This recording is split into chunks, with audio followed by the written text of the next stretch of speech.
Hai teman-teman semua, selamat datang di Asik. Ayo, siapkan impian kamu yang keempat. Nah, teman-teman, tema hari ini adalah Bring Your Virtual School Event to the Next Level. Aku Evan, hari ini sebagai MC, siap menemani teman-teman semua pada malam hari ini.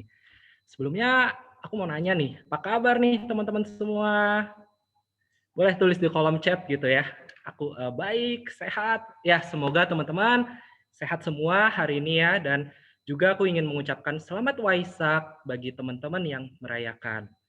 Nah, pada malam hari ini kita mau ngobrol-ngobrol asik nih. Tentu saja obrolan pada malam hari ini bisa menambah wawasan kita. Oh ya, teman-teman, mungkin bertanya-tanya nih, asik ini apa sih? Waktu lihat posternya ya, ada acara pada hari ini, terus ada, oh asik, ayo siapkan impian kamu. Tapi siapa sih yang nyelenggarain? Nah, aku ingin cerita sedikit nih ke teman-teman semua. Yang selenggarain itu adalah Vokasi Multimedia Nusantara gitu. Apa sih Vokasi Multimedia Nusantara itu? Yuk kita saksikan sebentar video berikut ini.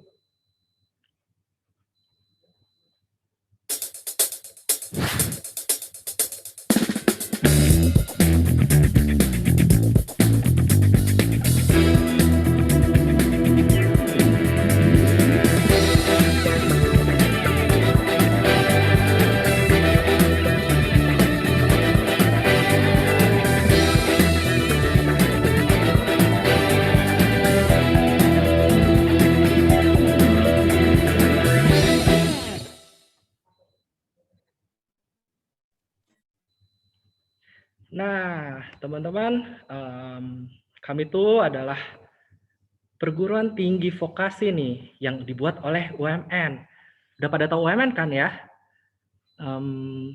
Mungkin teman-teman pernah lihat gambar di Instagram gitu ya, Instagram Universitas Multimedia Nusantara, atau teman-teman yang pernah main ke daerah Tangerang nih, namanya Gading Serpong, pernah melihat bangunan yang bentuknya bulat gitu ya, unik gitu. Orang-orang biasa banyak menyebutnya sebagai telur dino, itu adalah UMN, Universitas Multimedia Nusantara. Mungkin teman-teman pernah mendengar beberapa nama YouTuber ini nih, misalnya Aulion, Kevin Anggara, itu adalah beberapa lulusan dari UMN. Aku yakin teman-teman pasti udah tahu ya UMN itu apa, udah pernah dengar juga. Kali ini UMN itu pengen membuat sebuah perguruan tinggi vokasi. Kenapa sih pengen bangun, mau jelasin sedikit nih, apa sih vokasi itu? Bisa jadi teman-teman belum tahu ya, belum pernah dengar kata vokasi sendiri. Aku sedikit cerita ini. Vokasi itu adalah program pendidikan tinggi nih yang tujuannya mempersiapkan teman-teman itu yang lulus dari vokasi mempunyai skill, mempunyai keterampilan di bidang suatu industri tertentu gitu. Apa sih yang bedanya vokasi dengan mungkin universitas biasa gitu ya? Kalau di vokasi kita banyak berlatih kemampuan skill ya, praktek gitu. Tetap ada akademisinya juga, tetapi kita banyak mengasah praktek kerja langsung gitu di sebuah industri. Saat ini pemerintah sedang menggalakkan pembangunan atau mempersiapkan banyak siswa-siswa untuk berkuliah di sebuah vokasi gitu. Karena kedepannya tenaga terampil dan profesional itu semakin dibutuhkan. Makanya UMN pun ingin membentuk sebuah perguruan tinggi vokasi yang namanya Vokasi Multimedia Nusantara, nantinya akan menjadi Politeknik Multimedia Nusantara. Asik pada malam hari ini adalah program yang mengajak teman-teman mencicipi gitu ya salah satu bidang industri yang ada gitu, yaitu event management. Seperti itu.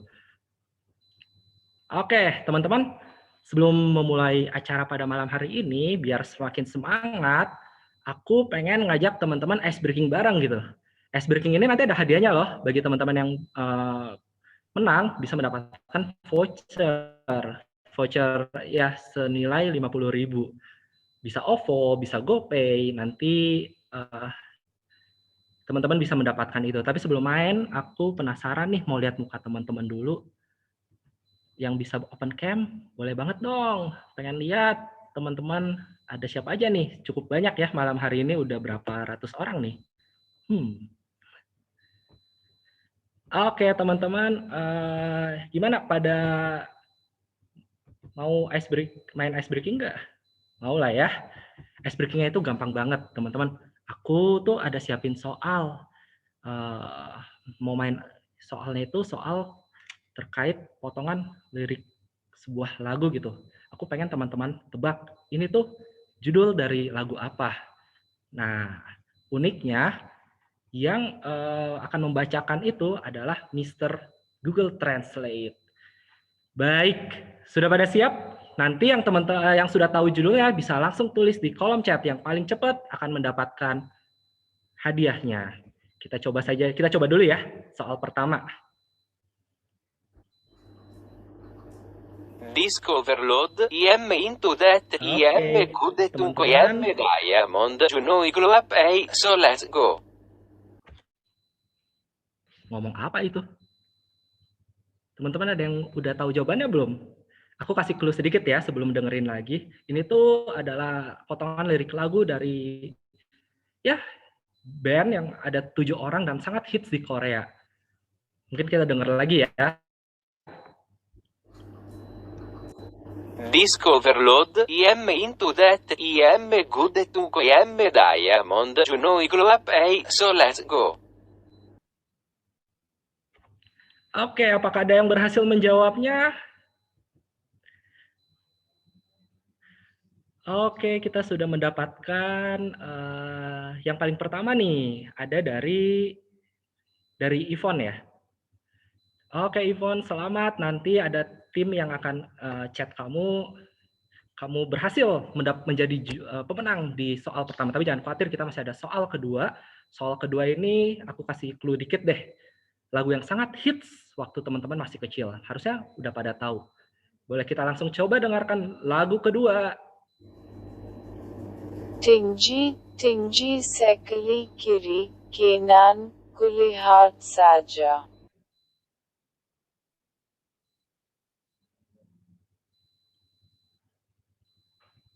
Ayo, apakah sudah ada yang tahu?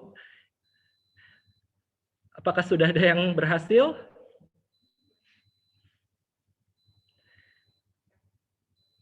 Ada yang berhasil? Oke, coba kita langsung saja putar lagunya. Apakah itu?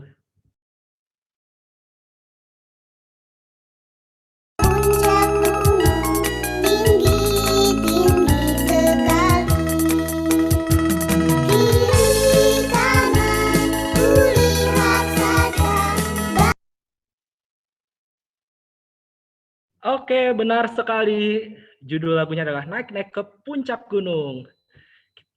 Oke, kita mau coba lagi ya. Tenang, jangan khawatir. Masih banyak nih soal-soalnya. Jadi yang belum beruntung di yang dua soal berikutnya, kita langsung ke soal ketiga. Ini tuh aku kasih clue dikit nih. Yang nyanyi itu adalah girl band Korea. Dan sangat hits di TikTok.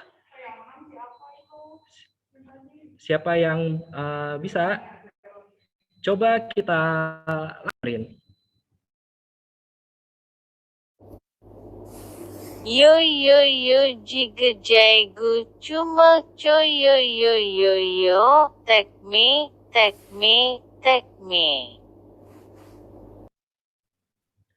Oke, apakah ada yang sudah bisa? Kita lihat kolom chat. Yang paling pertama Ivon lagi, tapi Ivon sudah ya. Jadi yang kedua adalah Felicia. Betul sekali, After School Weekly. Kita putarkan saja.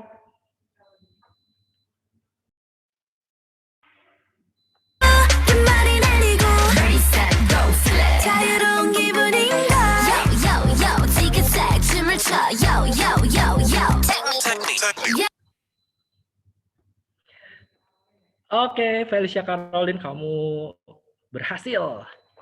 Aku masih ada satu kesempatan lagi nih, satu soal lagi. Ayo, siap-siap semuanya, teman-teman. Dengarkan yang baik, karena lagu berikut ini adalah lagu yang sangat terkenal. Aku yakin semua teman-teman udah pasti tahu. Dan penyanyinya termasuk legend lah. Coba kita langsung saja dengarkan. So if you China lay in this leave the door open, leave the door open.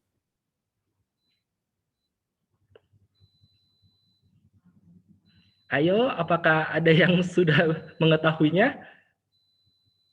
Sepertinya belum ada nih. Mau dengerin sekali lagi ya sebelum aku kasih oke. Agnes Jessica, leave the door open Bruno Mars. Coba kita putarkan saja.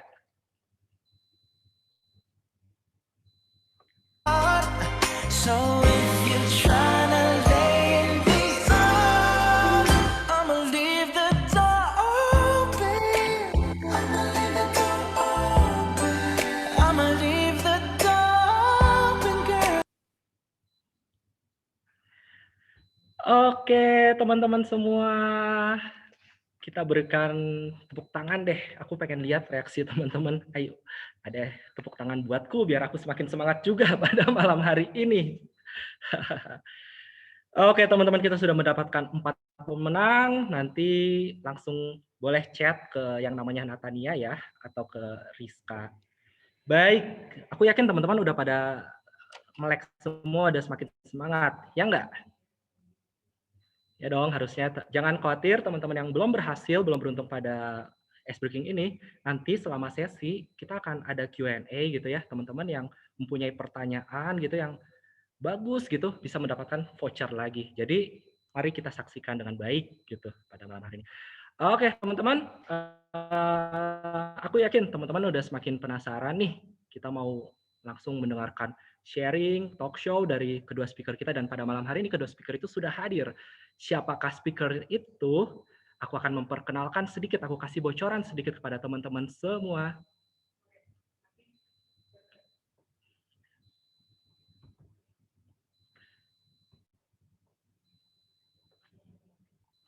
Oke, apakah sudah terlihat di layar? Kita lihat sebentar.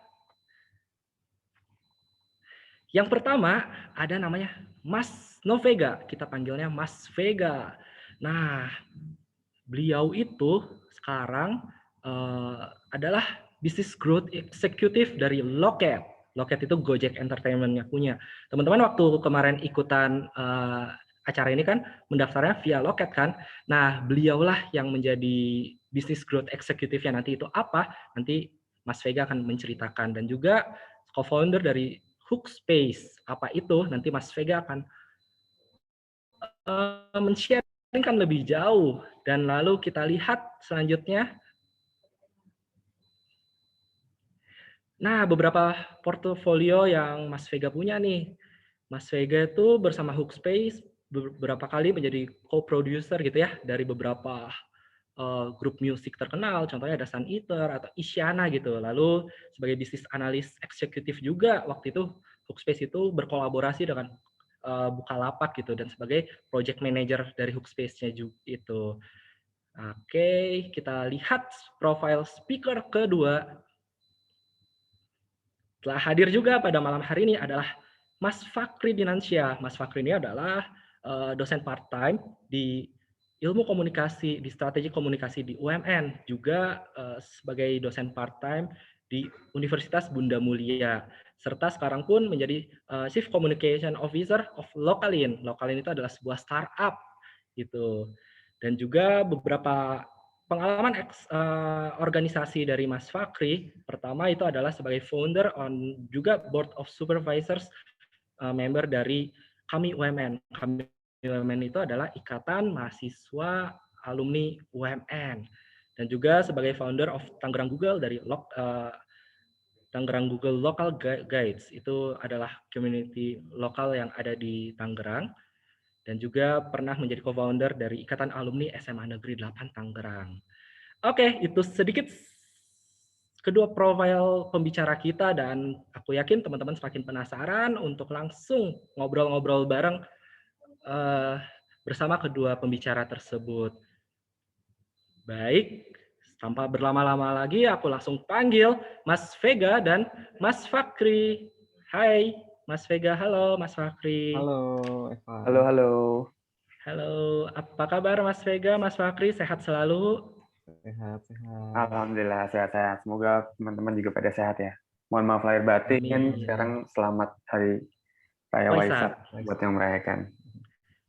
Oke, baik Mas Vega, Mas Fakri, aku sedikit kenalin. Ini sudah hadir nih banyak teman-teman yang sekarang SMA gitu ya atau SMK gitu, pengen tahu lebih jauh tentang bagaimana sih membuat sebuah virtual event yang keren gitu ya. Apalagi kan sekarang masa pandemi, event-event gitu semua disajikan dengan virtual gitu. Tapi sebelum itu Mas Fakri, Mas Vega, aku ingin coba tanya dikit deh ke teman-teman semua. Apakah ada di sini yang sekolahnya atau nanti mau membuat sebuah virtual event gitu sekolahnya? Kalau ada boleh dong tulis di kolom chat. Yo, apakah ada? Biasa tuh ada sekolah-sekolah yang sama sekolahnya kita harus membuat sebuah event. Biasa kan tiap tahun biasa ada pentas seni gitu ya, waktu masih offline. Nah sekarang apakah ada gitu? Boleh teman-teman yang mungkin sekolahnya membuat virtual event boleh tulis di kolom chat. Kasih reaction. Atau kasih reaction juga boleh. Kasih raise hand saya gitu. Oh berarti sekolahnya teman-teman. Oke, ini ada nih dari Charlotte ada sih. Berarti sudah menjalankan gitu ya. Ada Mario Cahyana juga, ada dari Rain juga. Baik, mungkin teman-teman yang lain pun ada ya membuat sebuah project. Nah, biar semakin keren lagi nih, maka pada malam hari ini kita mau ngobrol bareng dengan Mas Fakri dan bagaimana sih membuat eventmu itu menjadi keren gitu, virtual eventmu menjadi keren. Gitu. Sudah pada siap ya teman-teman semua? Kita langsung saja.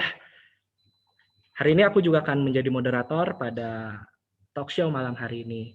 Aku ingin bertanya dulu kepada Mas Fakri. Mas Fakri, aku mau sedikit cerita deh. Dulu tuh aku siswanya dari Mas Fakri waktu aku masih kuliah. Dulu aku kuliah di UMN juga nih. Jadi aku dapat dosen nih, Mas Fakri. Waktu itu ada mata kuliah namanya special event, harus membuat sebuah event gitu, dan Mas Fakri itu membantu banget menghadirkan sebuah konsep event yang menarik gitu ya.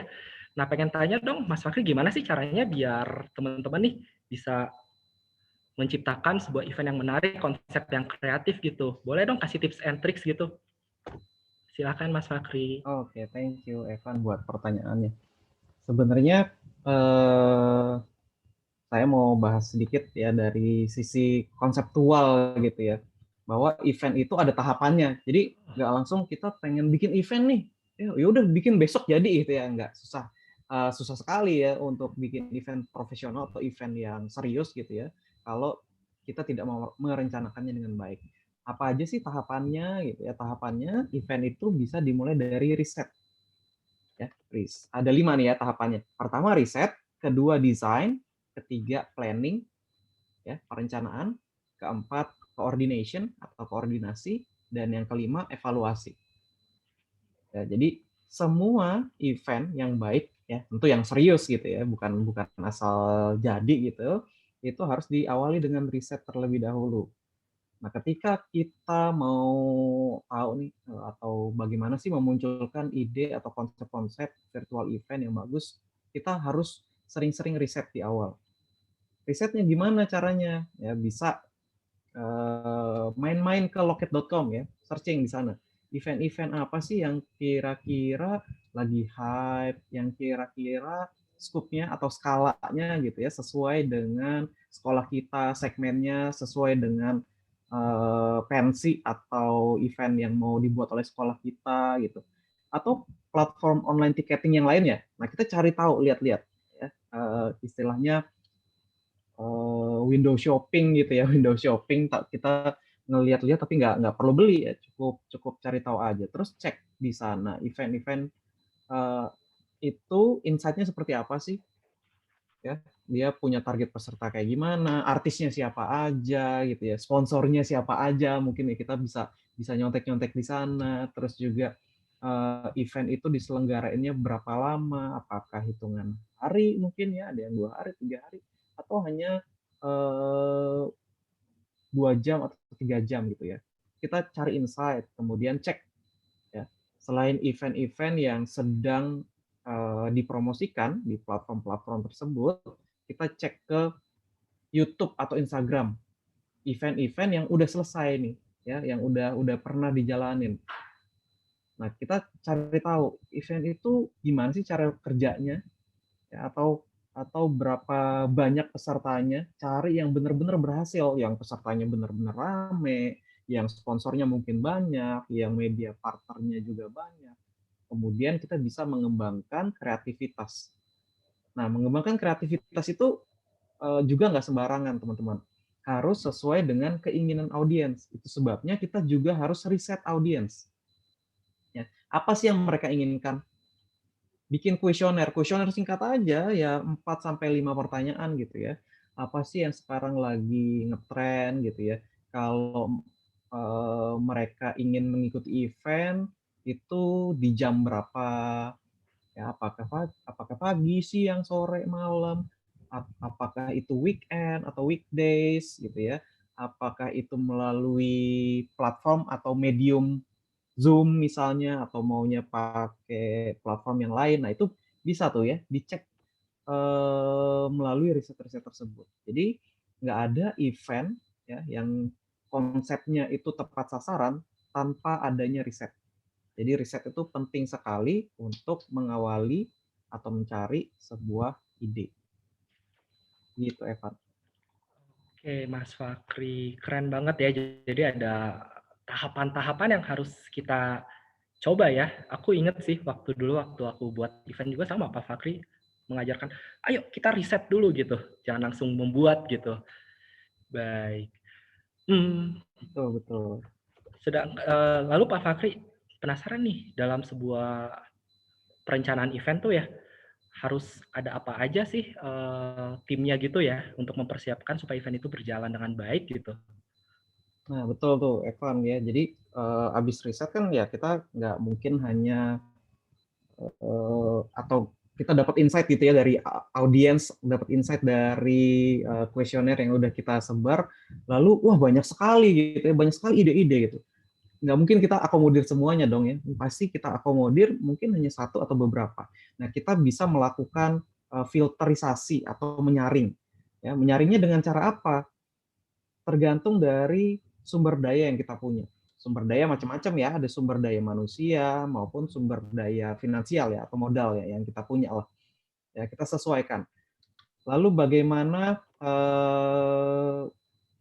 atau apa sih kategori eventnya? Apakah event itu kita pengennya yang leisure, yang buat senang-senang aja, yang entertainment aja? Apakah kita pengen bikin event cultural ya yang sifatnya kebudayaan? Apakah kita bikin event kategori personal atau yang organisasi? Nah, kalau konteksnya pensi nih misalnya itu kan masuknya ke leisure ya, event-event hiburan, event-event yang sifatnya ingin menyenangkan audiens gitu. Jadi kita harus berikan perlakuan yang berbeda. Siapkan sumber daya manusianya. Ya. Nah, karena virtual event, kita nggak perlu siapin sumber daya manusia yang banyak. Sedikit aja, sedikit. Tapi efektif. Jangan sampai sumber daya manusianya banyak, ya, atau personilnya banyak, krunya banyak, ya rame, tapi nggak guna gitu ya. Itu yang bahaya sekali ya teman-teman. Jatuhnya mereka bukannya ngebantu, malah nanti ngegrecokin gitu ya. Apa ngerecokin? Maksudnya kalau ada orang nanya gitu ya, dia nggak tahu, ya si kru ini nggak tahu tentang event kita, malah ngasih tahu sesuatu yang mungkin salah gitu ya, itu kan bisa ngerecokin event kita. Jadi tentukan sumber daya manusia atau kru yang sedikit tapi efektif, yang benar-benar dia mau tahu eventnya tuh kayak gimana, ya bagaimana cara mengerjakannya, terus juga dia mau benar-benar turun langsung ya, untuk membantu event itu supaya berhasil. Kemudian setelah SDM-nya sudah ada, yang kita pilih itu ya, harus yang mumpuni, kemudian tentukan message-nya atau pesannya.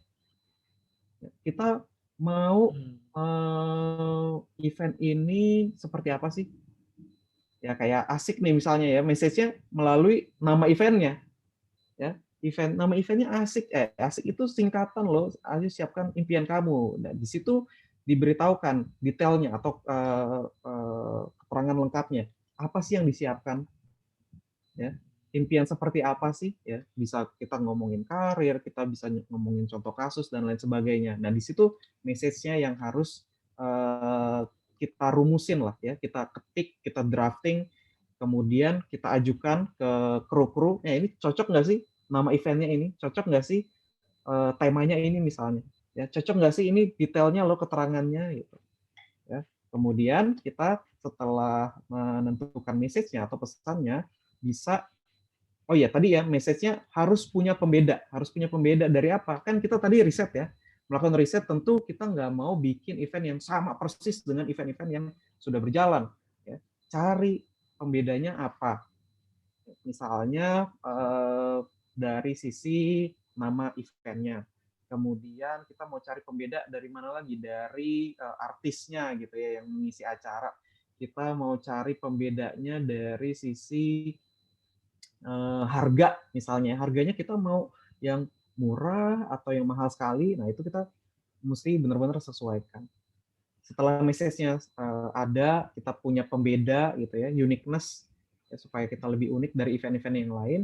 Kemudian bisa menyiapkan proposal, ya nanti di proposal ada budgeting, setelah budgeting jadi kita cari sponsor, cari vendor yang tepat. Nah ini juga tricky ya, atau menantang sekali cari vendor itu ya. Kalau kita cari yang murah, bisa jadi kualitasnya jelek. Kalau kita mau yang kualitasnya bagus, bisa jadi harganya mahal, nggak sesuai nih sama budget pensi kita gitu ya, karena budgetnya biasanya kan nggak terlalu tinggi. Nah jadi harus benar-benar kita cari kalau bisa nih ya vendor itu yang kita kenal, kita udah kenal orangnya. Jadi kalau macam-macam tuh si orangnya ya kita bisa cari. Ya, dia juga harus bisa tanggung jawab gitu. Kemudian yang kita harus lakukan lagi adalah menemukan medium yang tepat. Mau menjalankan virtual event melalui platform apa? Kan sekarang banyak ya, selain melalui Zoom kayak gini, bisa melalui mungkin yang terbuka Google Meet atau Microsoft Teams gitu ya. Atau tadi saya sempat dengar dari loket.com ya, itu punya platform sendiri yang bisa melakukan streaming gitu. Nah, itu nanti mungkin Mas Vega lebih detail jelasinnya. Nah, temukan medium yang tepat yang sesuai dengan calon event kita. Baru kemudian kita promosikan. Nah, promosi nanti Mas Vega lah gitu ya yang bisa jelasin lebih detail bagaimana sih promosi yang efektif tapi juga efisien, nggak terlalu mahal lagi. Oke. Terima kasih Mas Fakri. Wah, ternyata panjang ya dan penuh banyak persiapan gitu. Nah, teman-teman, biar kita semakin nyata gitu ya, aku ingin dengar dong cerita dari Mas Vega nih. Mas Vega tuh tadi kan aku sudah singgung ya pas perkenalan Mas Vega, ada yang namanya Hookspace. Apa sih Hookspace itu? Ternyata Hookspace itu pun sama, ada pengalaman dalam mempersiapkan atau berkolaborasi terkait virtual event gitu. Mau dong Mas Vega cerita mungkin pengalaman di Hookspace dan juga apakah benar nggak sih yang tadi Mas Fakri ceritakan dalam persiapan riset segala macam itu dengan pengalaman Hookspace ketika mempersiapkan sebuah event? Ya, thank you Mas Evan dan Mas Fahri. Tadi seru banget obrolannya ya. Sebenarnya tadi Mas Fahri jelasin juga nggak apa-apa. Nanti kita saling nambah-nambah soal promosi dan sebagainya. Tapi memang mungkin kalau ngomongin soal Hookspace, sebelum kita ngomongin yang tadi ya soal marketing dan gimana caranya eventnya laku. Memang Hookspace itu tadi kalau dari nyambung ke Mas Fahri bilang adalah lebih ke vendor sih Mas. Jadi mostly kita sebenarnya media musik yang memang fokus mengerjakan konten-konten musik ya. Contohnya kayak bikin virtual concert, bikin video live perform gitu-gitu. Nah, mungkin buat teman-teman yang adik-adikku semua yang misalkan belum tahu Hookspace, ini aku kasih linknya nanti ditontonnya, tapi nanti ya habis acara ini ya. Ini ada yang mungkin adik-adik semua tahu juga gitu, yang kemarin sempat hits kemana-mana. Nah itu salah satu yang kerjaannya Hookspace buat gitu, live perform ya Mas Pam gitu ya. Jadi sebenarnya lebih ke vendor sih Mas. Jadi kalau misalkan nanti teman-teman mau bikin pensi, mau bikin apa gitu, itu bisa juga menggunakan jasanya Hookspace gitu. Benar tadi yang kayak Mas Fahri bilang, kalau bisa ya yang kenal dan udah tahu secara benchmark, secara portfolio, quality-nya seperti apa gitu kan. Nah, memang mungkin kenapa kita di pervirtualan ini lumayan ada kasih sesuatu, kasih impact gitu, karena memang awal-awal pandemi itu memang kita salah satu yang bisa dibilang menginisiasi adanya konser virtual sih. Dulu orang kalau mau bikin konser virtual belum bisa ke studio, karena orang masih pada parno akan COVID gitu kan. Kalau sekarang sih udah bodo amat ya, udah kayaknya udah pada herd immune semua gitu kayaknya sekarang keluar. Cuman saat itu kita bikin di rumah gitu. Contohnya kayak pas yang tadi sempat disebut ada konsernya Teh Isyan gitu, waktu itu benar-benar dari rumah gitu. Jadi waktu itu Teh Isyan take sendiri di rumah, terus bandnya Detutis take sendiri juga di rumah gitu kan. Dan kita ada beberapa kolaborator, dan salah satunya waktu itu kita datengin Om Iwan Fals juga gitu. Jadi aku waktu itu puasa tahun lalu, itu crazy sih memang. Maksudnya itu awal-awal pandemi, virtual konser masih ramai banget. Aku tuh kayak nggak berasa puasa gitu. Jadi tidur tuh ya paling cuma habis subuh ke jam 7 lah gitu. Habis itu udah kerja lagi sampai sahur nggak tidur. Karena kita ngerjain benar-benar ngatur orang take dari rumah gitu saat itu benar-benar kita nggak bisa kontrol apapun gitu ya. Ya udah cuma bikin production guideline, mereka take sendiri masing-masing, kita yang jahit jadi sebuah konser dari rumah gitu waktu itu.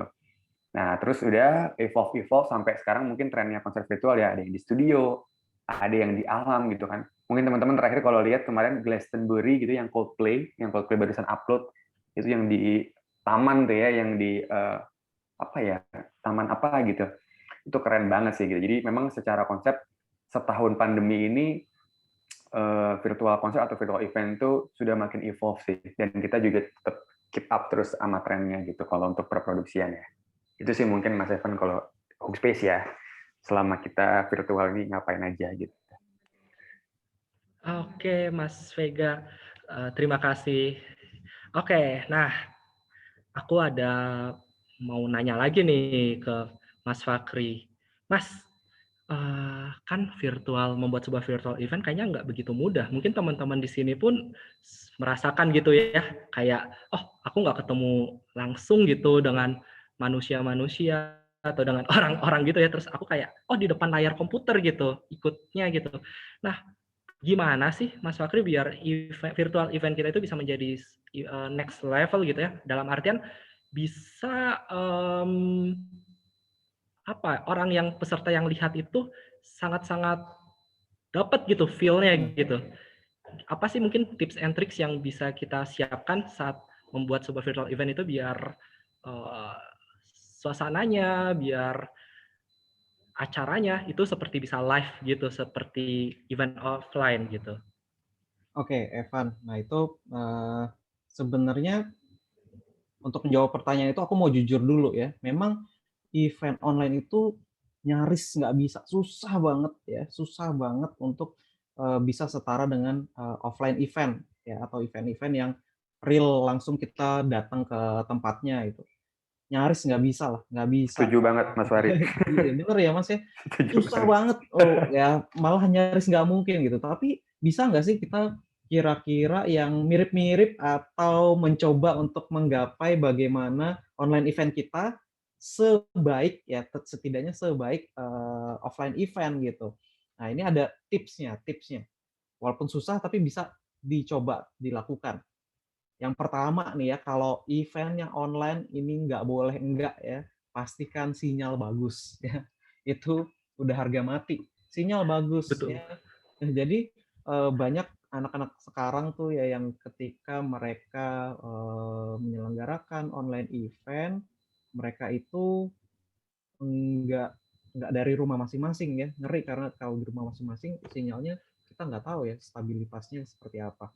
Lalu nggak juga mungkin di sekolah ya, kalau teman-teman mungkin yang sekolahnya bagus, wifi-nya kenceng, stabil lah, itu bisa kita selenggarakan dari sekolah. Tapi kalau yang ngerasa wifi sekolah ini wah lambat nih ya, nggak bisa diandelin, jangan coba-coba teman-teman ya. Yang paling banyak dilakukan adalah kalian sewa coworking space ya, karena coworking space ini biasanya udah mumpuni lah ya, wifi-nya stabil dan kecepatannya juga baik. Dan juga ternyata kalau coworking space itu nggak terlalu mahal loh. Ya, ada yang kita bisa sewa itu seharian penuh hanya beberapa ratus ribu ya, tergantung coworking space-nya di mana. Jadi pastikan sinyal bagus dengan memilih tempat yang proper, yang sesuai. Lalu kita juga bisa mempelajari masing-masing platform, apa saja kelebihan dan kekurangannya. Apa sih kelebihan Zoom gitu ya? Apa sih kekurangan Zoom? Apa kelebihannya melalui Google Meet misalnya? Kekurangannya apa? Ya, nanti juga kalau misalnya kita mau di loket.com ya cari tahu kelebihan kekurangannya apa gitu. Ya. Kemudian untuk memastikan semua bisa berjalan lancar ya, audio, visualnya seperti apa, bisa melakukan gladi resik. Ya, kalau teman-teman taunya gladi resik itu cuma sekali ya, biasanya H-1 atau hari H paginya gitu ya. Kita bisa lakuin berkali-kali. Ya. Misalnya dari H-3 ya kita GR, H-2 GR lagi ya, meskipun ada istilahnya gladi kotor gitu ya, tapi sebisa mungkin gladi-gladi itu mendekati hari H lah. Ya, dan tempatkan diri ketika GR itu ya, kita harus menempatkan diri sebagai audiens, bukan hanya penyelenggara. Kalau kita menempatkan diri sebagai audiens ya dari sudut pandang audiens, dari sudut pandang penonton, kita tahu, ini apa sih kurangnya event ini kira-kira ya, rundown-nya cocok nggak sih ya? Ya, misalnya timingnya seperti apa nih? Ini kasih kesempatan waktu buat sholat nggak misalnya gitu ya? Kasih kesempatan buat break nggak? Buat ke toilet dulu nggak? Ya jangan mentang-mentang online ya kan bisa sambil ditinggalin gitu ya ke toilet. Nah nanti dia ketinggalan dong acaranya seperti apa. Nah kasih kesempatan-kesempatan yang kira-kira sama nih. Kalau kita jalanin offline, di online juga kurang lebih ada lah ya walaupun waktunya lebih cepat gitu. Ya dari sisi rundown atau timing. Kemudian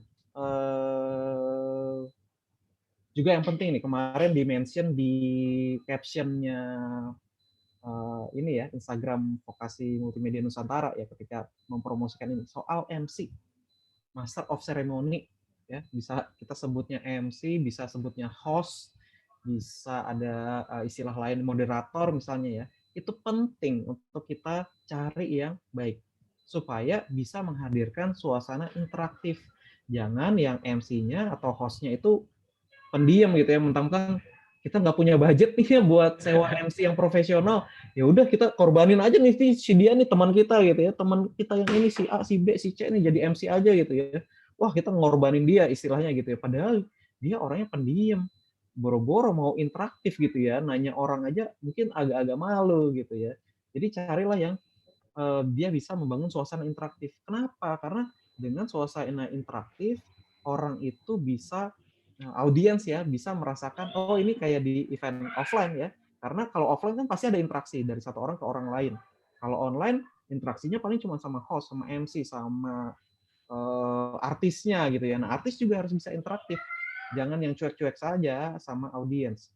Mereka harus mau tanya nih audiensnya dari mana aja gitu ya. Walaupun mungkin nanti jawabnya nggak melalui unmute ya, nggak melalui mikrofon, tapi mungkin melalui chatting atau melalui reaction. Nah itu penting juga tuh ternyata ya, supaya orang-orang ngerasain bahwa oh ini experience-nya gitu ya.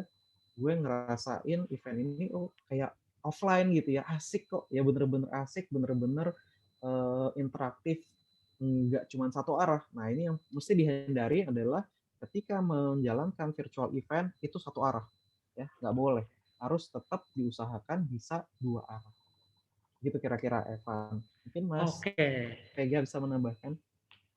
Tadi ngomong-ngomong soal yang internet bagus Mas, ini aku mau share pengalaman. Ini ya kalau nggak kejadian saat itu sama aku nggak akan wanti-wanti soal internet juga sih sebenarnya. Jadi pas kita yang bikin konsernya Isyana itu kejadiannya adalah kita kan pre-taping ya Mas. Jadi udah produksi dulu, udah dijahit, baru kita tayangkan. Waktu itu 20 Mei 2020 jam 20.20 harusnya. Cuman karena satu dan lain hal, intinya ada file yang rusak, jadi nggak bisa dirender. Gitu. Akhirnya kita mundur ke jam 9.15 gitu. Nah itu penonton di loket live saat itu udah rame. Cuma kita puterin bumper dulu kan, sampai kita bilang ya jam 9 baru mulai gitu.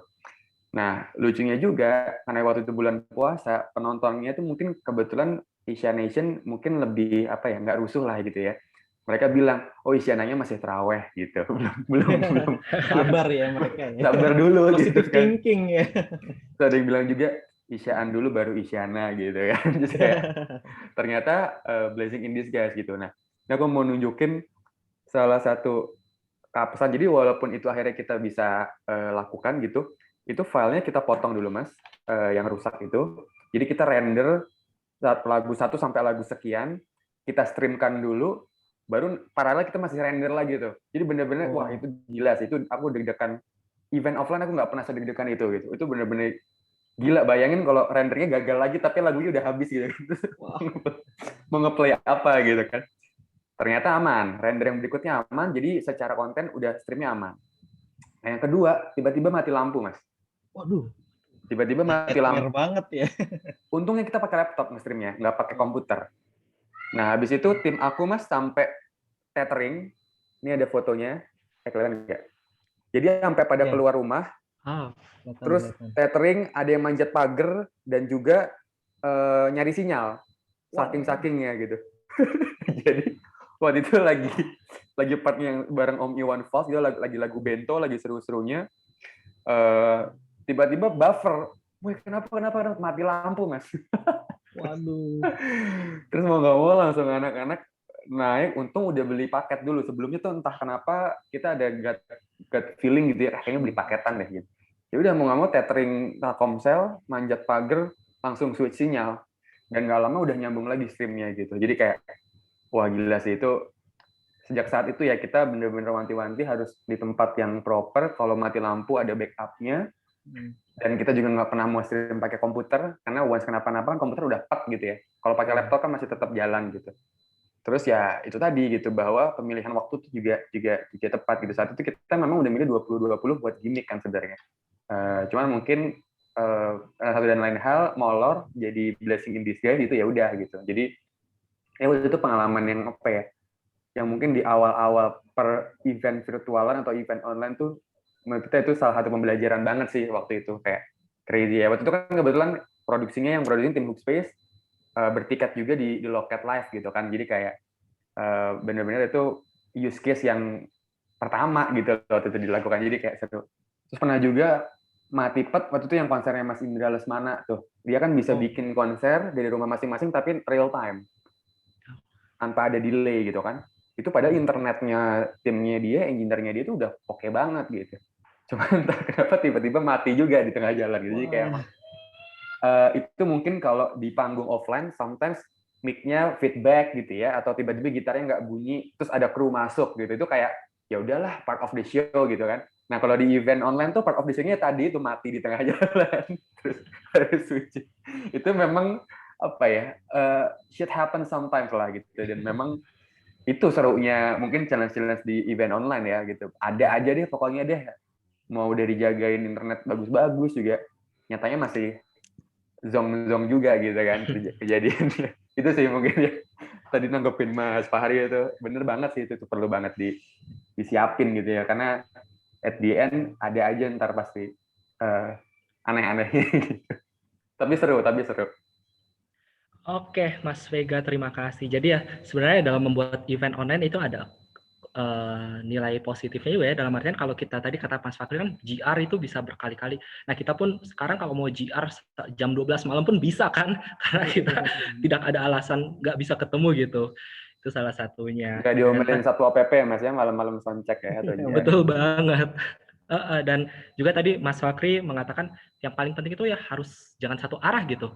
Kita harus ada interaktif, entah memanfaatkan fitur-fitur yang ada di platform ya, melalui reactions, melalui ayo chat di kolom chat gitu ya, itu bisa. Nah, aku penasaran Mas Vega, apakah ada lagi nggak sih hal-hal yang bisa kita kembangkan gitu ya selain platform yang ada di misalnya reaction atau itu dalam menjalankan sebuah event. Misalnya gini, kalau event offline nih, kan yang paling menarik biasa selain artis, selain mendengar perform itu biasa ada hiburan gitu ya, ada games, ada makanan gitu. Sedangkan kalau online gini, aduh, aku cuma di depan laptop gitu. Apakah ada nggak sih cara-cara yang bisa feel offline itu berasa di online gitu? Boleh Mas Vega? Ada Mas. Jadi memang mungkin yang belum tahu gitu ya teman-teman adik-adik, teman-teman adik-adik apa teman-teman ya pokoknya yang hadirin semua ada di sini. Mungkin kalau yang belum pada tahu, jadi memang sekarang kan kita as Gojek Entertainment gitu ya, kita ada ticketing platform dan juga streaming platform. Ticketing platform itu adalah Loket dan Gotix, streaming platform itu adalah GoPlay. Jadi teman-teman sebenarnya bisa aja nanti kalau mau bikin pensi itu bertiket. Jadi yang bisa nonton hanya yang punya tiket aja yang beli tiket dan ditayangkan di GoPlay. Nah, di GoPlay itu ada fitur yang memang interaktif sebenarnya, yang memang sudah kita desain gimana caranya orang nonton event virtual tuh kayak nonton offline. Bisa jajan, bisa kasih tips, bisa kasih clap juga, tepuk tangan gitu kan. Terus jajannya kayak, jadi selama nonton, orang bisa live chat seperti biasa, even bisa bikin grup private juga. Jadi misalkan kayak event offline kan kita datang sama siapa, sama gebetan, sama gengnya gitu kan. Ya udah kita ngobrolnya itu aja, nggak mungkin kita tiba-tiba ngobrol sama stranger gitu ya. Itu bisa tuh bikin grup misalkan alumni SMP berapa gitu. Jadi ngomongnya cuma sama mereka doang gitu, itu bisa. Terus kalau misalkan lapar atau haus pengen jajan, bisa juga nanti once misalkan kalian dapat sponsor misalkan dari chat time gitu sponsornya atau kopi kenangan gitu ya. Itu bisa nanti salah satu poinnya ditawarin ke mereka, nanti selama live stream kita bisa loh generate transaction atau generate sales ke kopi kenangan karena kita bisa connect ke GoFood gitu. Jadi selama nonton konsernya atau pensinya, orang tuh bisa ngeklik order GoFood ke kopi kenangan gitu. Jadi selama nonton, abang Gojeknya datang, terus bisa minum kopi kenangan gitu. Jadi experience-nya kita coba tweak gimana caranya tetap bisa menyerupai offline sih. Memang kayak Mas Fahri bilang tadi nggak mungkin sebenarnya, itu susah banget ya. Cuman memang itu salah satu yang kita lakukan selama pandemi ini untuk bisa memberikan best experience di dalam virtual event. Gitu sih Mas Evan mungkin ya, bisa aku share. Oke, baik Mas Vega. Jadi teman-teman kita sudah mendengarkan ya sharing terkait bagaimana menghadirkan suasana feel experience yang seperti online gitu ya untuk membuat acara virtual event kita semakin menarik gitu. Nah tapi teman-teman kalau misalnya kita udah mengupayakan itu semua, lalu ternyata yang datang sepi, kan nggak enak juga gitu ya. Jadi aku sekarang lebih ke Mas Vega sih. Tadi disinggung loket.com gitu, lalu terkait promosi gitu. Nah, apakah melalui loket.com tadi, teman-teman bisa mengupayakan tiket yang terjual itu laku keras gitu, banyak yang nonton gitu. Silakan Mas Vega. Oke, ini seru ya. Mungkin nanti Mas Fahri juga bisa nambahin juga Mas. Jadi mungkin kalau aku kan dari sisi use case yang udah terjadi gitu ya. Tapi nanti kalau Mas Fahri akan nambahin mungkin memang dari sisi strategi dan juga konsepnya seperti apa gitu. Kalau dari aku sih mungkin yang bisa aku bilang ada 3 hal sih, Mas Evan dan teman-teman semua di sini yang bikin gimana caranya event online itu tetap laris gitu ya, tetap laku.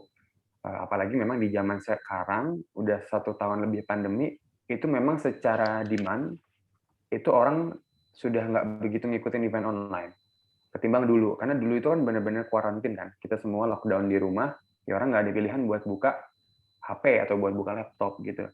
Even dulu tuh ingat banget Instagram itu setiap hari itu live itu udah kayak story gitu, panjang banget, semua orang bikin IG live dulu kan. Sekarang kan udah nggak sesering itu lagi gitu. Sempat Nah, memang rasain. iya ya kan Mas, bener kan Mas, dulu semua orang even Chris Martin gitu tuh semuanya bikin IG live karena ya bener-bener orang nggak kemana-mana gitu. Sekarang kan orang udah keluar, weekend udah nongkrong, jadi kayak kita bikin event online di weekend kadang-kadang tricky juga gitu ya. Itu pas orang di luar atau pas udah di rumah gitu kan. Karena kalau aku sendiri sih, kalau aku di luar ya udah nggak merhatiin gadget lagi ya. Kadang udah beli tiketnya juga lupa nonton gitu kan, gara-gara ya pas lagi di luar gitu. Nah, itu challenge yang sekarang landscape-nya kejadian gitu di dunia event online ya. Nah, cuman mungkin 3 hal yang bisa aku bilang yang itu bisa kita take effort gitu untuk lakukan gitu. Yang pertama adalah soal konten. Ini tadi align banget sama yang dibahas Mas Fahri gitu ya. Soal konten yang mana ya secara konten tetap harus bagus dulu gitu kan. Bagus dan juga tetap pay attention to the trend gitu. Kayak let's say sekarang trennya pensi adalah sifatnya hybrid gitu. Jadi bukan pre-recorded lagi. Tapi misalkan performnya pre-recorded, tapi ketika interaksi nanti MC-nya live gitu, karena mungkin nanti akan ada kuis, akan ada giveaway gitu, karena itu akan seru banget. Dan mungkin ya sekarang trennya orang produksi event online ya di studio gitu kan. Jadi ya kita juga mesti keep up sama what's happening right now gitu lah. Jadi secara kontennya oke, talentnya yang dipilih oke, tapi kita juga tetap masih align sama tren yang sedang terjadi. Nah, soal konten juga yang paling penting adalah itu sih apa namanya how kita communicate soal apa sih benefit dari event ini gitu ya. Itu yang nyambung ke poin kedua, yaitu soal impact gitu. Jadi mungkin di zaman sekarang karena orang melihat virtual tuh kayak apalagi kalau pensi ya, misalkan siapa bintang tamunya, misalkan siapa ya, Bang Ganteng gitu, misalkan Kangen Band gitu ya. Ngapain sih aku bayar nonton video Kangen Band bayar gitu kan, padahal nanti juga di YouTube ada gitu. Nah itu kan sekarang jadi mindset yang aku juga sering temukan gitu di teman-temanku ya gitu. Nah itu berarti kita belum bisa mengkomunikasikan soal impact itu kan, soal event ini gitu, bahwa ya habis ini kenapa lo mesti bayar, kenapa lo mesti ikut, karena benefitnya tuh ini gitu. Nah kalau pensi yang bisa aku bilang yang paling reliable adalah FOMO. Kita menghadirkan efek FOMO ke penonton. FOMO itu fear of missing out gitu. Misalkan let's say di konser ini, di pensi ini, Kangen Band akan membawakan lagu yang sama sekali belum pernah dibawakan sama mereka selama sekian tahun gitu. Plus abis ini nggak akan ada tayang di YouTube. Jadi this is the only opportunity that we have to enjoy their performance gitu kan. Jadi efek itu yang secara komunikasi kita sampaikan ke penonton. Jadi mereka akan merasa dengan gua spend money atau beli tiketnya, ya kita akan dapat benefit yang orang yang nggak beli tiket dapetin gitu loh. Jadi itu impact yang akan berasa di mereka. Jadi experience-nya dapat. Yang kedua, misalkan nanti ada tiket bundling sama merchandise. Merchandise itu misalkan special edition yang hanya dirilis atau diproduksi di konser tersebut. Gitu. Contohnya kayak waktu itu Nadine ya, Nadine Amiza itu bikin juga kan di kita konser selamat ulang tahun, itu dia bikin merchandise spesial, masker sama tote bag. Itu harganya lumayan mahal dan semuanya laku sampai 1.500-an, Mas. Itu sampai ke Singapura, sampai kemana itu ngirimnya. Jadi memang efek tersebut yang akhirnya orang ngerasa, ya gue beli itu dapat something gitu. Nggak cuma nonton one time selesai gitu. Jadi secara insight sih poin 2 adalah how we communicate bahwa event ini tuh berimpact buat penonton. Nah, yang ketiga lebih ke strategi promosinya gitu. Nah, secara komunikasi kalau bisa insight yang ada sih memang talent atau pengisi acara atau the influencer itu yang di depan gitu. Jadi kalau teman-teman bikin pensi, bikin event, brandnya pensi teman-teman kalau bisa ya jangan terlalu di depan gitu, jangan terlalu mencolok bahwa ini adalah event yang menghadirkan bintang tamu ini. Tapi sebisa mungkin kita tweak komunikasinya bahwa ini eventnya si bintang tamu tersebut gitu. Ini ngaruh banget karena memang secara sales dan secara performance ketika event itu yang di depan adalah IO atau penyelenggara event itu pasti lebih rendah dibandingkan ketika yang menyelenggarakan si artisnya itu sendiri gitu. Jadi gimana caranya kita mengajak si artisnya untuk collaborate dan menanamkan sense of ownership dari event ini ke mereka gitu. Dan itu yang nantinya akan ngegulung ya salesnya akan jadi bagus gitu kan, karena sifatnya mereka tidak merasa oke, gue dibayar sudah gitu, gue nggak perlu promosi, nggak perlu apa, tapi gimana caranya mereka ikut terlibat gitu. Itu sih, jadi secara promosi strateginya kalau bisa seperti itu. Nah terus kemudian untuk masalah yang ketiga ya soal promosi dan sebagainya, mungkin yang bisa kita gampang adalah kita mainin psychological-nya penonton nih. Orang Indonesia itu kan paling seneng diskon gitu ya, contohnya gitu. Semalam kita di Tokopedia, di WIB gitu kan, waktu Indonesia belanja gitu, plus bareng konsernya launching GoTo ya, Gojek Tokopedia gitu. Itu sebenarnya konsernya dibuat untuk orang belanja gitu kan. Apa namanya, di mana tuh diskon bisa sampai beli barang cuma Rp5.000 gitu. Apalagi periodenya periode gajian gitu kan, tanggal 25 sampai tanggal 31 Mei. Nah, kalau di loket teman-teman bisa memanfaatkan fitur kode promo. Jadi misalkan kalian bikin jam sekian sampai jam sekian tanggal sekian akan ada flash sale ya dengan kode promo sekian. Itu akan dapat diskon 50% dari harga tiket gitu misalkan. Nah, itu kan secara psikologi orang akan nungguin. Tapi sebenarnya teman-teman cuma buat kuotanya 2 gitu. Cuma 2 kode doang yang bisa di-redeem gitu. Sisanya orang akan kehabisan. Nah, mau nggak mau kan setelah mereka nge-redeem dan habis, ya mereka akan beli harga tiket aslinya dong. Jadi secara psychological gimana caranya kita build traffic dengan apa yang bisa dibilang mereka akan beli gitu ya, dengan diskon, dengan cashback gitu.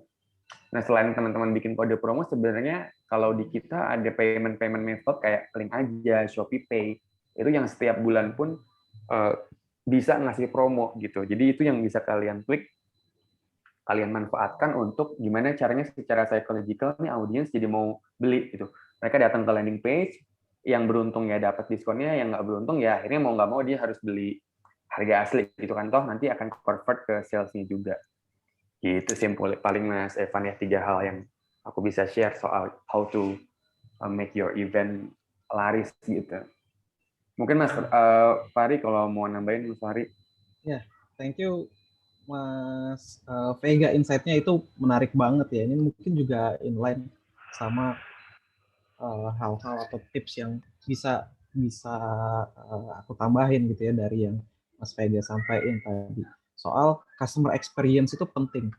Customer experience itu penting supaya virtual event kita ini berkesan, punya kesan, punya manfaat yang diingat setelah event itu selesai. Jangan sampai event kita selesai, tapi audiens nggak ingat apa-apa, nggak bawa apa-apa, atau bahkan mungkin ya udah ngelupain aja event itu saat event itu terselenggara gitu. Tapi dia bahkan mungkin ya bisa jadi dia malu nge-share, ini event yang gue ikutin jelek banget gitu ya, saking dia malunya gitu. Yang bagus apa? Dia mau nge-share. Nah, gimana caranya supaya dia mau share event tersebut ya ke media sosialnya dan lain sebagainya. Nah, jadi tadi ya kita bisa mengusahakan interaksi antara penyelenggara event, antara artisnya dengan si audiens gitu. Bisa misalnya ya, atau contohnya diminta si audiens itu menyalakan kamera ya, kalau di platformnya tersedia untuk on cam gitu, ya, atau nyalakan videonya. Gunakan gimmick-gimmick atau door prize yang real time gitu ya. Kalau kamu nyalakan kamera gitu ya sambil melakukan apa gitu ya, sambil menunjukkan message apa gitu ya, itu kita nanti cari tahu. Atau misalnya yang sering dilakukan itu kostum terbaik ya, walaupun ini online tapi unik. Kita bisa lihat ya kalau peserta kita minta untuk nyalakan kamera, kasih gimmick ya, misalnya kostum terbaik akan mendapatkan hadiah apa gitu ya, atau misalnya menggunakan topi yang unik akan mendapatkan hadiah apa gitu, yang penting dia terlihat di kamera. Nah, itu kan interaksinya nanti akan lebih dalam gitu ya, lebih dapat. Itu satu. Kemudian permudah mereka untuk mengambil dokumentasi ya, dokumentasi tadi kalau misalnya FOMO tadi ya, saya setuju juga dengan yang disampaikan Mas Vega. Kalau boleh gitu ya, kalau boleh dia tetap diberikan kesempatan untuk mengambil dokumentasi, minimum apa, minimum foto lah ya, kalau nggak boleh ngerekam misalnya ya, supaya dia bisa tunjukin bahwa gue kemarin ikut event ini, nggak akan ada lagi loh di event-event selanjutnya gitu ya. Minimum dia bisa sharing, bisa share ya, shareable istilahnya gitu. Juga misalnya terang gitu ya di tampilan virtual eventnya tuh harus terang ya, jadi lighting itu tidak boleh diabaikan. Jangan sampai nanti orang yang perform atau orang yang ngomong di virtual event itu gelap ya, jadi dokumentasinya jelek. Kalau perlu apa, pakai make up yang, coba deh nanti teman-teman bisa belajar make up supaya performers atau orang yang ngomong di Zoom atau di online platform itu bisa lebih stand out ya, bisa lebih terlihat bagus ya dibandingkan kalau kita ketemu langsung gitu ya. Jadi jangan sampai gelap tuh ya, harus bagus ketika didokumentasikan. Kemudian bisa juga tadi yang menarik ya Mas Vega sampaikan, ada merchandise yang bisa diberikan kepada audiens. Ya, ini unik ya, ini kan online, gimana kasih merchandising ya, sekarang banyak contohnya ya. Tadi Mas Vega sudah mencontohkan masker ya kalau nggak salah. Terus event-event lari misalnya virtual run ya, walaupun larinya virtual, lari di rumah masing-masing atau di tempat masing-masing, mereka tetap mendapatkan merchandise, mereka tetap mendapatkan medali. mendapatkan kaos misalnya, atau bahkan bisa mendapatkan nomor dada bahkan gitu ya, yang membuat orang itu ngerasain, oh gue kayak lari bareng-bareng nih sama teman-teman yang lain ya, dapat medali juga ya, bener-bener experience-nya dapat, dan dia nggak mungkin lupain itu. Oh kan dia dapat dapat sesuatu gitu ya ketika mengikuti event itu. Ya, kalau misalnya susah ya, susah kita kirimkan barang berupa barang, bisa lah minimum apa, kirimin email, email dokumentasi kegiatan. Jadi selesai acara nggak selesai gitu aja ya. Jangan lupa kita harus selalu minta kontak ya, bisa nomor telepon ya, nomor telepon yang ada WhatsApp-nya, ataupun minta email gitu ya kepada peserta supaya kita bisa follow up ya, memberikan sesuatu yang mereka bisa simpan. Kalau bukan barang, dia simpan soft file-nya ya, foto-foto, dokumentasi dan lain sebagainya. Ya, atau bisa juga memberikan fun fact ya, fun fact dari kegiatan tersebut. Ya, misalnya di Instagram atau kirim juga ke email, kita bikin infografis gitu ya, berapa sih peserta yang hadir, ya, berapa banyak orang yang memberikan reaction, berapa banyak pertanyaan yang diberikan gitu ya. Itu juga mungkin menarik untuk peserta ketahui setelah mereka mengikuti kegiatan atau event tersebut ya. Bisa juga nih ya yang unik, salah satu insight-nya adalah ketika ada di virtual event itu ada performernya ya, buat pemenang gitu ya, buat pemenang atau orang yang paling aktif, buat orang yang terpilih gitu ya, atau bisa juga diundi gitu, semacam door prize, bisa mendapatkan atau hadiahin alat musik gitu ya, atau atribut ya, alat musik, jangan gitar gitu, kalau gitar mungkin mahal ya, ya stick drum gitu ya, stick drum dari si band A gitu ya, kita kirim buat orang yang beruntung gitu. Nah itu kan jadinya mereka akan lebih lebih senang ya, bisa mendapatkan sesuatu, dan mereka bisa apa, bisa tetap stay di virtual event tersebut. Jadi nggak kabur-kaburan gitu ya, nggak kabur-kaburan, baru setengah jalan dia apa namanya, cabut, baru setengah jalan dia offline dan lain sebagainya. Nah, itu bisa menjadi trik-trik yang cukup ampuh kalau mau virtual event-nya menyasar pada customer experience. Begitu Mas Vega, mungkin yang bisa aku tambahin. Iya, Oke. betul banget, setuju Mas Fahri. Oke, Mas Vega, Mas Fakri sudah memberikan banyak tips and tricks ya. Yang paling penting bagaimana virtual event kita itu menyasar ke customer experience dengan tadi tips-tips yang sudah dijelaskan. Aku yakin nih teman-teman semakin semangat kali ya untuk membuat sebuah virtual event gitu. Nah, ada nih Mas Fakri pertanyaan nih. Apakah bikin pensi online harus mulai dengan modal yang besar nggak sih? Lalu dari event yang dibuat itu apakah bisa menjadikan profit gitu ya dengan modal yang ada, lalu penyelenggara apakah nanti akhirnya bisa jadi profit atau enggak, Mas Fakri? Silahkan. Oke, pertama sih kita mesti tahu dulu ya, emang event kita ini, pensi kita ini mau dibuat untuk mendapatkan profit atau ya sekadar seneng-seneng aja ya, kalau ada berhasil berjalan ya udah seneng gitu, nggak usah profit gede-gede deh ya, nggak profit pun ya balik modal pun udah seneng gitu ya. Nah kalau kita mau bikin event yang apa namanya, punya profit besar ya, mau nggak mau modalnya juga di awal itu mesti sedikit lebih besar. Kenapa? Karena minimum apa? Artisnya kan lebih mahal biasanya. Ya, untuk mendapatkan atau menarik audiens itu artisnya juga harus yang menarik, harus yang dikenal, yang populer. Nggak bisa kita artis-artis yang nggak populer. Ya. Oke nih, budget kita kecil, jadi cuman mampu beli lagi, sorry. Datangin artis yang budgetnya rendah gitu ya, artis-artis yang murah gitu. Nah itu kan susah kita datengin masanya. Gimana kita mau narik masa kalau orang aja nggak tertarik artisnya siapa gitu. Nah, mau nggak mau modalnya harus sedikit diperbesar untuk performance-nya. Ya. Jadi banyak sekali event-event pensi, ya, event-event seni atau event musik yang budget buat datengin artisnya atau sewa artisnya itu sampai 60% sampai 70% bahkan ya dari budget si event itu. Ya, jadi buat perlengkapannya, peralatannya, buat administratifnya itu paling cuma 30%, 70% artisnya. Tapi apa? Itu akan menarik supaya ya tadi Mas Vega sempat bilang ya, kedepanin nih si artis yang performernya ya supaya dia bisa menarik banyak orang untuk beli tiket kita. Tapi begitu juga sebaliknya kalau kita hanya cukup menjalankan event ini ya buat balik modal aja deh ya supaya sekolah kita dikenal gitu ya, supaya kita terlihat eksis aja. Nah ini butuh modal gede ya nggak perlu juga ya. Bahkan bisa jadi hampir gratis ya, hampir gratis. Kalau apa? Kalau misalnya sekolah kita ini punya performer-performer yang mungkin sudah dikenal ya. Sekolah kita ini ada artisnya gitu ya, ada artis YouTube-nya, ada influencernya. Nah, itu bisa hampir gratis tuh kalau kayak gitu. Ya, yang menjadi pembicara atau yang menjadi performersnya.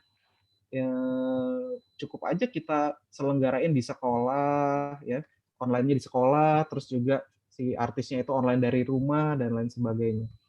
Ya, tapi kalau kita mau adain event yang besar, ya pensi yang besar, mau nggak mau kita modal. Ya, modalnya besar nggak? Ya pasti akan cukup besar. Gitu. Oke, Mas Fakri, terima kasih. Nah, lalu ini Tapi ada sorry ya, modal besar itu relatif ya. Kalau offline tentu modal besarnya itu buat panggung, buat rigging gitu ya, Oke. buat sound dan lain sebagainya. Tapi kalau virtual yang paling modal besarnya buat artisnya aja. Tentu akan tetap jauh lebih kecil daripada offline event. Offline event. Oke, Mas Fakri. Baik. Oke, ini ada pertanyaan dari Mario untuk Mas Vega nih terkait loket. Pertanyaannya ini begini, Mas. Adakah cara khusus dari tim loket gitu ya dalam menentukan tema event yang disenangi audiens gitu? Maksudnya apakah loket memberikan platform khusus gitu yang memberikan data terkait oh ini loh tema-tema yang menarik, ini loh usulan ide gitu. Apakah itu termasuk dari loket atau gimana Mas Vega? Jadi sebenarnya paling kalau untuk konsultansi ya sebenarnya kita mungkin discuss-nya udah ada bahan dulu gitu. Jadi sebenarnya kalau loket itu kan self service ya, teman-teman bisa buat event sendiri pakai loket secara self service. Cuman bisa juga nanti akan diakses sama aku dan tim gitu untuk konsultasi terkait kira-kira eventnya baiknya gimana ya dan sebagainya gitu. Nah, cuman mungkin tadi kayak balik ke yang Mas Fadi sempat bilang gitu, kalau bisa teman-teman memang sudah riset sendiri. Kan caranya kan tadi udah diajarin tuh, gampangnya bisa jadi buka loket, kemudian lihat di top selling-nya ada apa, kemudian ada di hero banner-nya ada apa gitu kan. Terus mungkin nanti mampir juga ke akun-akun Instagram, IO dan juga pensi-pensi lain, kira-kira yang lagi happening itu sekarang kebanyakan bikin apa ya gitu. Nah, mungkin di situ teman-teman udah bisa connect the dot sendiri tuh, kayak bisa dibilang kira-kira apa ya, teman-teman udah punya lebih mengerucut gitu loh, udah punya bahan, udah sempat dianalisis sendiri. Nah, jadinya idea mentah yang teman-teman mau bikin. Nanti boleh, nanti ngobrol sama kita bisa confirming lah, ibaratnya lebih ke confirming gitu ya, Mas Evan ya. Kira-kira bener nggak sih yang sedang teman-teman mau lakukan tuh lagi ngetren atau enggak gitu-gitu sih.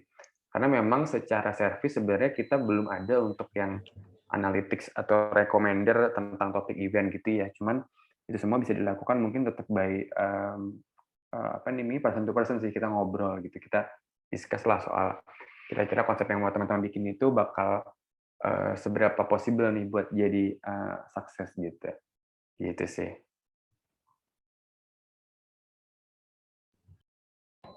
Oke, Mas Vega, terima kasih untuk infonya. Baik, kita ada dua pertanyaan lagi. Nah, ini tuh ada dari Charlotte Lavender bertanya nih. Biasa kan sekolah gitu buat event gitu banyak males ikut tuh. Nah, supaya lebih banyak yang ikut sebenarnya kan bisa pakai diskon, tapi Charlotte Lavender itu menganggap kalau anak SMA untuk diskon itu kurang pas gitu untuk event sekolah. Apakah benar atau enggak sih sebenarnya? Diskon itu untuk anak SMA berlaku atau enggak sih? Berlaku dong, maksudnya jadi kalau mau bikin diskon di kita itu kan sebenarnya teman-teman bisa create kode promo sendiri sebenarnya. Jadi nanti di dashboard-nya Loket, teman-teman bisa put misalkan kode SMA berapa gitu, misalkan SMA 8 Tangerang nih, SMA-nya Mas Fahri, itu kan. Misalkan alumni tahun berapa gitu. Ya udah nanti teman-teman bisa share ke kakak tingkatnya, Kak buat alumni angkatan sekian, kita ada kuota 100 kode promo nih dengan diskon 30%. Silahkan di-share di grupnya ya Kak, gitu. Jadi otomatis itu kalian akan bawa traffic dari teman-teman alumni kakak tingkat kalian yang tahun sekian untuk beli tiket event kalian gitu kan, adik-adiknya kan. Jadi hal-hal kayak gitu bisa kalian manage self-service gitu secara mandiri gitu. Terus nanti kalian bikin lagi create untuk apa namanya ke influencer gitu, misalkan kalian ke Reza Candika gitu misalkan, pakai kode promonya Reza Candika akan dapat apa diskon atau mungkin potongan langsung 5.000 gitu misalkan 10.000 gitu ya. Jadi diskon itu menurut aku sih ya nggak ada hubungannya sama anak SMA atau bukan ya, justru kalau di Loket kalian malah bisa create seolah-olah itu ada diskon sendiri gitu tanpa harus nunggu partner yang lain. Tapi bisa juga kalian memanfaatkan yang tadi diskonnya, cashback-nya ShopeePay, cashback-nya Link aja, kayak gitu-gitu sih. Oke, terima kasih Mas Vega. Lalu ini ada pertanyaan lagi. Nah, apakah ada nggak sih orang yang mengikuti sebuah event itu dengan keinginan hati mereka sendiri gitu? Karena biasanya mereka ngikutin gara-gara ada iming-iming, ada gimmick-gimmick ini nih, ada gara-gara door prize, gara-gara pembicaranya siapa gitu. Gimana Mas Fakri mungkin? Ya emang kalau bikin event itu ya bikin event ya, kita mengharapkan audiens itu justru just a book by its cover ya. Kan kita selalu dibilang atau dinasihatin don't just a book by its cover. Nah, kalau bikin event justru kita harus bisa sebisa mungkin covernya tuh yang bagus gitu ya. Yang terlihat di poster itu yang memang menarik. Gimana caranya supaya audiens justru malah ikut ya. Ada nggak sih yang dia dengan apa namanya kesadarannya sendiri untuk ikut event tanpa disuruh-suruh?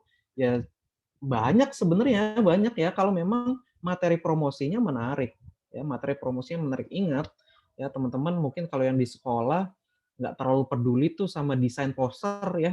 Kalau saya dulu ya desain poster tuh banyakkan apa tulisannya ya Mas ya, banyakkan tulisannya. Terus nggak ada desain-desain yang nggak diperhatiin deh, banyak keterangannya doang. Nah sekarang teman-teman harus perhatikan bahwa desain itu bisa mempengaruhi keberlanjutan sebuah event. Ya, desainnya yang harus yang menarik, yang simple, tapi message-nya jelas. Ini siapa pembicaranya? Pembicaranya itu siapa sih? Ya, dikasih tahu mungkin sambil nulis nama pembicaranya dikasih tahu Instagramnya apa gitu ya, biar mungkin audiens kalau mau cari tahu sendiri tinggal searching aja Instagramnya gitu ya. Selain memang yang justru disebutin sama ini nih yang tanya ya Colin Trixie, bisa disediain games door prize, pembicaranya yang bagus ya itu juga benar bisa. Gimik-gimik bisa nggak? Bisa, misalnya kalau di sekolah gitu ya, ada penampilan dari guru yang killer gitu ya, guru yang killer nih ya, harus bisa mau ya mungkin menurunkan gengsinya untuk memberikan performance ya, untuk memberikan sesuatu yang tidak bisa dilupakan oleh anak muridnya dalam sebuah event yang menarik itu gitu. Ya, jadi FOMO-nya kalau tadi Mas Vega bilang FOMO-nya dapat, fear of missing out-nya dapat.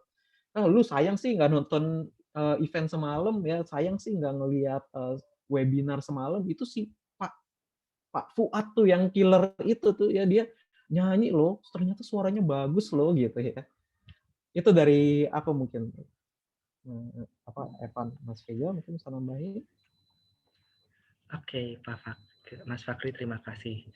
Baik, mungkin ini satu pertanyaan terakhir untuk keduanya, untuk Mas Fakri dan Mas Novega. Ini ada pertanyaan seperti ini. Ya, karena pandemi ini, jadi kan sebenarnya virtual event itu adalah solusi supaya event itu tetap ada di zaman pandemi ini. Nah, pertanyaannya, apakah virtual event itu menjadi the next big thing di dunia atau enggak gitu? Ini berarti untuk jangka panjang gitu. Dengan tren yang ada, dan oke, skala kan dunia lagi berusaha ya vaksin segala macam supaya pandemi ini bisa segera berlalu. Tetapi apakah virtual event itu akan tetap menjadi the next big thing atau enggak di dunia ini? Gimana mungkin Mas Fakri dan Mas Vega silahkan memberikan tanggapan. Siapa dulu nih? Mas Fahri dulu kali ya? Ya, aku dulu. Aku mungkin singkat aja ya. Aku ini yang kemarin sempat diajarin ya sama mahasiswa special event semester lalu, dan yang juga aku rasain adalah memang virtual event ini sangat betul ya dibuat atau dimodifikasi untuk mensiasati bagaimana event bisa tetap berlangsung di masa pandemi. Ya. Tapi setelah pandemi, apakah virtual event akan tetap laku?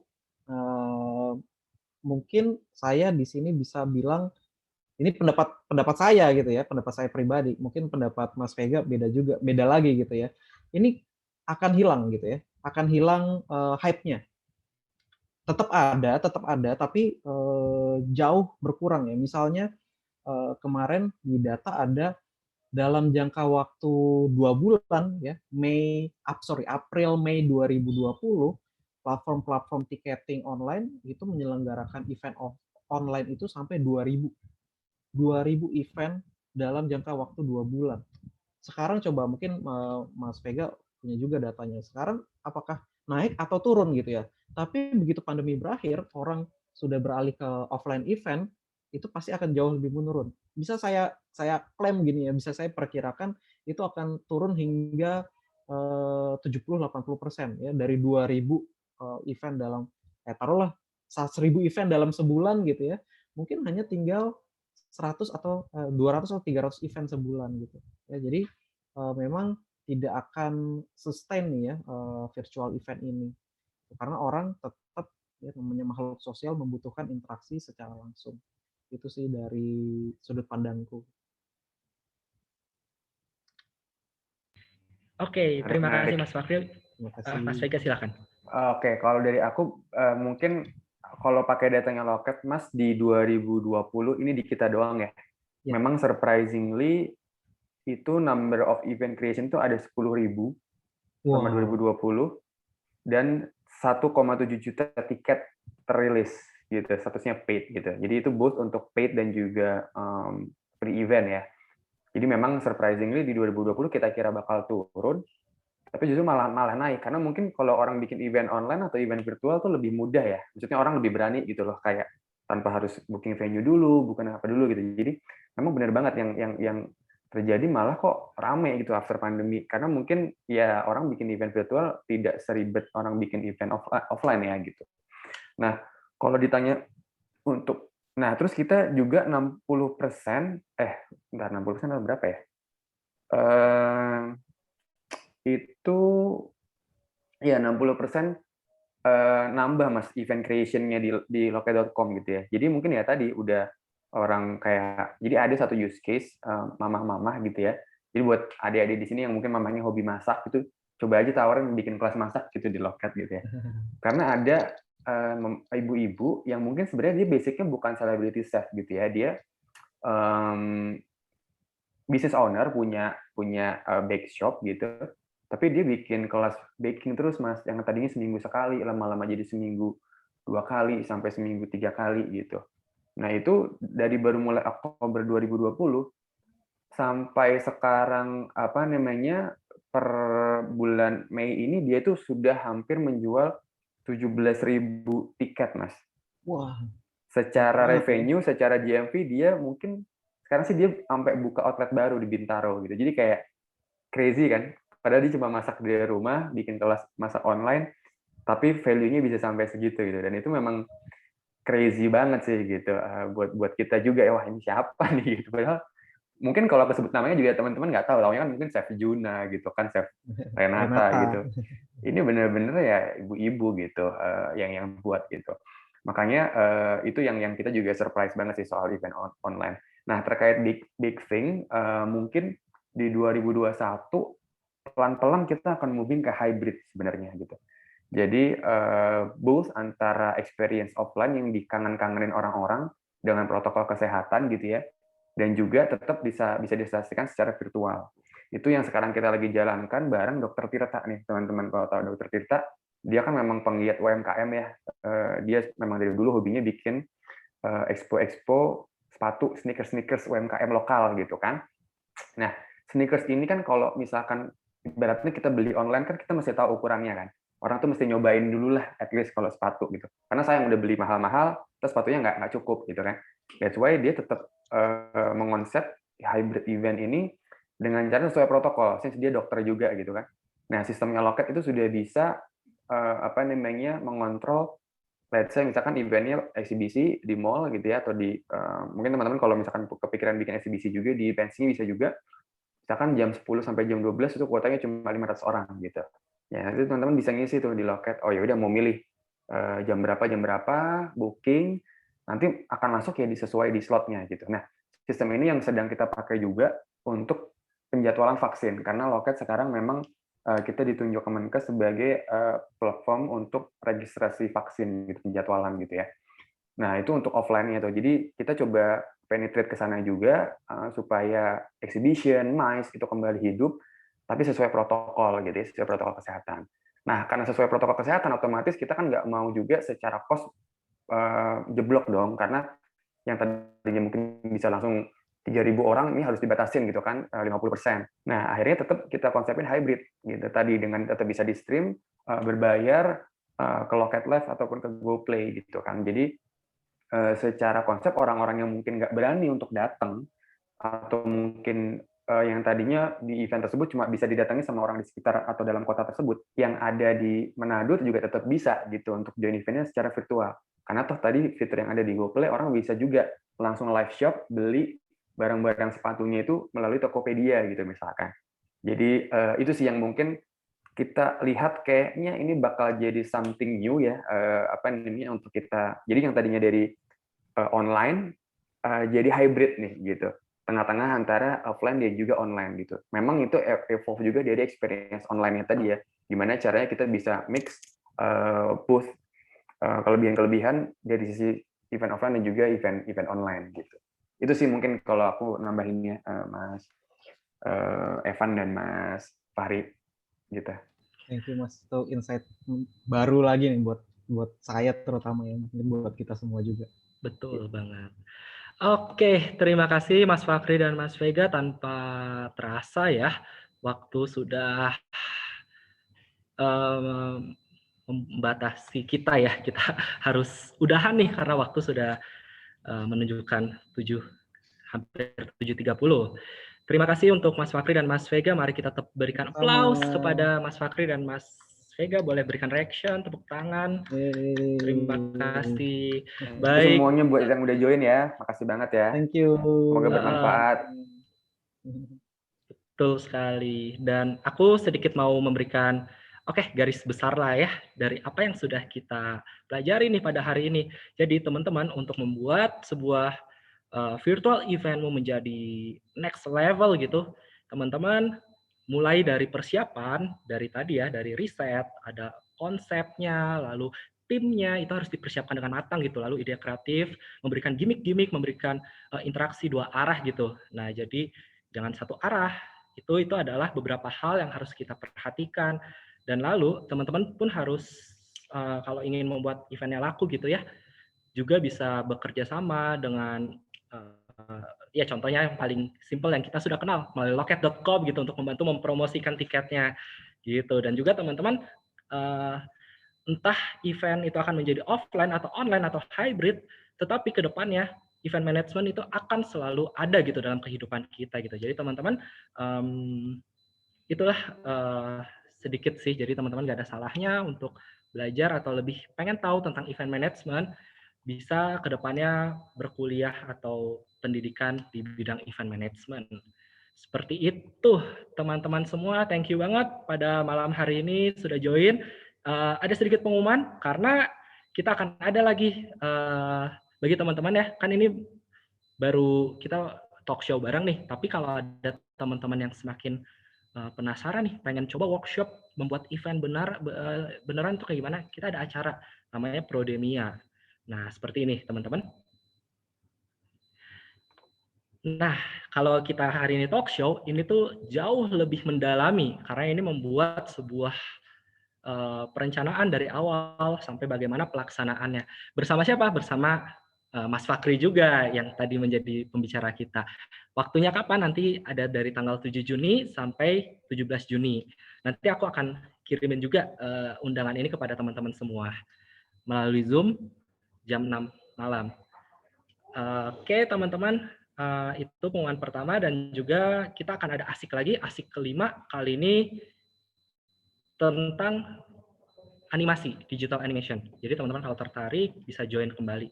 Terutama bagaimana sebuah virtual event kamu ketika dikombine dengan animasi menjadi sebuah event yang wow, yang pecah. Seperti itu. Baik, teman-teman semua, acara kita sudah selesai. Thank you untuk semuanya. See you next week. Terima kasih. Bye, terima kasih. Oh, teman-teman kita foto dulu. Aku sampai lupa nih, saking semangatnya. Boleh kita open cam dulu, teman-teman. Mau foto nih, biar aku bisa melihat wajah teman-teman semua. Kita foto bersama yuk, teman-teman. Boleh buka kameranya sebentar. Jangan malu-malu, kan kita udah ngobrol bareng ya 1,5 jam. Oke, teman-teman, kita mau foto sebentar nanti. Yuk kita open kamera sebentar.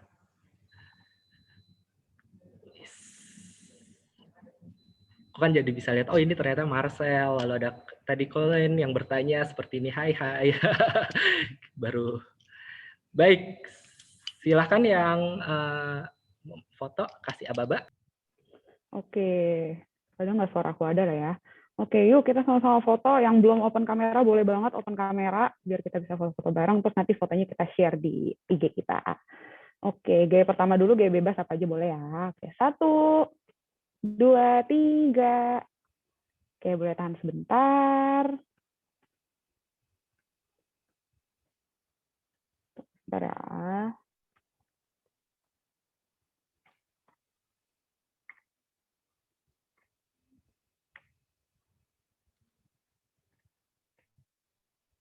Wih.